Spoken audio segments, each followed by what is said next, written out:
Hello guys welcome to the जस्तो आयो त्यस्तै पकाएर खाने च्यानल। आज चाहिँ हामीले पाङ्ग्रा बनाएर खाने सोच बनाएर पाङ्ग्रा लिएर आयौँ। यो हामीले असम्म बनाएकै थिएनौँ, त्यही फर्स्ट टाइम हो है सबैको। अब जस्तो आउँछ त्यस्तै तरिकाले बनाएको छौँ।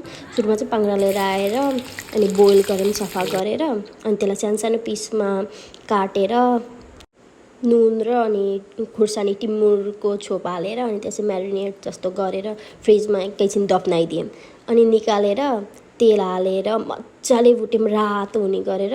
त्यो घटेर त यति मात्र भएको थियो, त हेर्दाखेरि चाहिँ मैले चोरेर खाएँ जस्तो भएको थियो, तर त्यो चाहिँ होइन, भुट्दा भुट्दा मात्र त्यस्तो भएको है।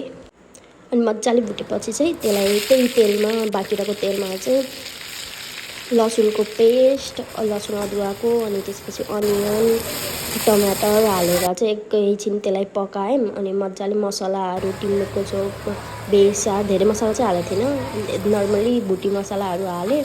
अनि एकैछिन चलाएर फेरि त्यो अघि भुटेको पाङ्ग्रालाई मजाले हालेँ अनि एकैछिन छोपी चलाइदिएँ। पछि लास्टसम्म त फर्स्ट टाइम भए पनि मिठै भएको थियो है। Let's enjoy.